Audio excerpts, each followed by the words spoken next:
élèves de la 9e. Bienvenue au français en ligne. On continue avec les leçons de synthèse. Pour aujourd'hui, je vous propose de réviser la civilisation française. On va réviser les connaissances sur la littérature et l'histoire de la France et aussi on va reconnaître des personnalités, des événements importants dans des images. Alors, qu'est-ce qu'on va faire aujourd'hui? Vous allez répondre à certaines questions liées à la littérature ou à l'histoire de la France.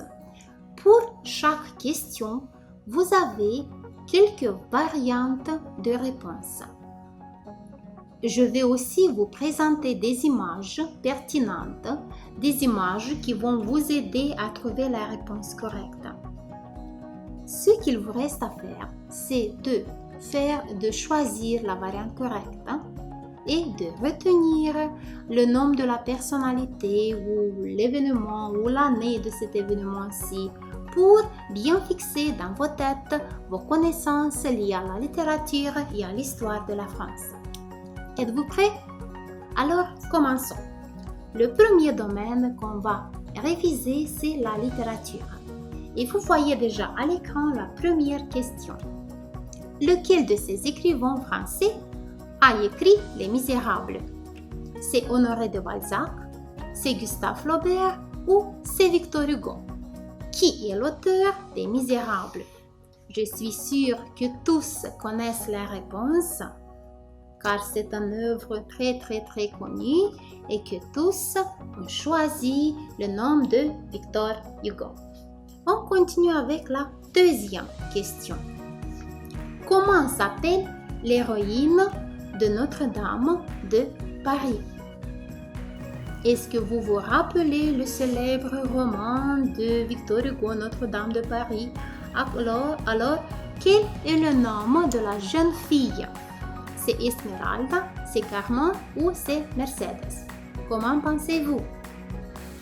Et voilà la héroïne. Et elle s'appelle Esmeralda. On continue avec la question suivante. Quel auteur français du XVIIe siècle est célèbre pour ses fables telles que Le corbeau et le renard ou La cigale et la fourmi? Qui est l'auteur du XVIIe siècle qui a écrit ces fables-ci? C'est Corneille, c'est Jean de La Fontaine ou c'est Racine? Vous voyez l'image qui va vous aider, c'est bien sûr Jean de La Fontaine. On continue avec une autre question de même liée à la littérature. Molière est célèbre pour ses pièces de théâtre, romans ou poèmes? Molière, il est auteur de quoi? Vous avez l'image pertinente et le choix va tomber sur pièces de théâtre bien sûr. On continue avec la question numéro 5. Qui est l'auteur de Madame Bovary? C'est Gustave Flaubert, c'est Honoré de Balzac ou c'est Émile Zola? Madame Bovary, c'est un roman très connu et vous allez choisir Gustave Flaubert. La question numéro 6. Qui a écrit Le Petit Prince? Et je suis sûre que tout le monde sait la variante. Le Petit Prince est écrit par Marcel Proust, Albert Camus ou Antoine de Saint-Exupéry. C'est la variante correcte. Numéro 7. Qui a écrit L'étranger? C'est un autre roman assez important dans la littérature française. Donc, qui est l'auteur de L'étranger? C'est Albert Camus, c'est Jean-Paul Sartre ou c'est Raymond Aron? Comment pensez-vous? Et bien sûr, c'est Albert Camus. Numéro 8. Lequel de ces trois personnages ne fait pas partie des trois mousquetaires d'Alexandre Dumas? Rappelez-vous les noms des trois mousquetaires. Donc, lequel ne fait pas partie? C'est Aramis, c'est Rastignac ou c'est Athos? Comment pensez-vous? Voilà l'image des trois mousquetaires et on va exclure Rastignac. Il ne fait pas partie des trois mousquetaires. La question numéro 9. Quel célèbre poète français a écrit Les Fleurs du Mal? C'est Paul Verlaine, c'est Arthur Rimbaud ou c'est Charles Baudelaire? Qui est le poète qui a écrit Les Fleurs du Mal? C'est bien sûr Charles Baudelaire. Maintenant, on passe à un autre domaine et c'est le domaine de l'histoire. Donc, on va vérifier vos connaissances liées à l'histoire de la France. Et la première question, c'est quel roi de France a fait construire le château de Versailles? C'est Louis XIV, c'est Louis XV ou c'est Louis XVI? Comment pensez-vous qui a construit le château de Versailles? Et vous voyez le portrait de ce roi, c'est qui? Bien sûr, c'est Louis XIV, celui qui a construit le château de Versailles. On continue avec une autre question. En quelle année a eu lieu la Révolution française, la Grande Révolution française? C'est en 1789, 1792 ou 1793? Qui connaît l'année correcte de cette grande révolution française? C'est bien sûr 1789. 3. Quel était le surnom du roi Louis XIV, celui qui a construit le château de Versailles? Donc, il était encore appelé le roi Lumière, roi Soleil ou roi du vent. Comment pensez-vous? Regardez attentivement l'image qui va vous aider. Alors, on fait le choix et on fait le choix correct. Donc, Louis XIV était encore appelé le roi Soleil. On continue.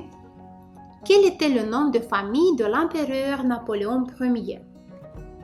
C'est Bonato, c'est Boniface ou c'est Bonaparte? Comment pensez-vous? C'est bien sûr Napoléon Bonaparte. Numéro 5. Quel chef gaulois a opposé une farouche résistance à Jules César? Quel est le chef gaulois qui s'est opposé à Jules César? Vous voyez dans l'image ce chef gaulois qui s'oppose à Jules César. Donc, c'est Astérix, c'est Obélix ou c'est Vercingétorix? Bien sûr, c'est Vercingétorix, le fameux chef gaulois. La question numéro 6. Qui a décidé la construction de l'Arc de Triomphe? Je pense que vous connaissez ce fait-ci. Donc, c'est Louis XIV, c'est Napoléon Ier ou c'est Henri IV? Qui a décidé la construction de l'Arc de Triomphe? Vous avez aussi une image qui va vous aider. Alors, bien sûr, c'est Napoléon Ier.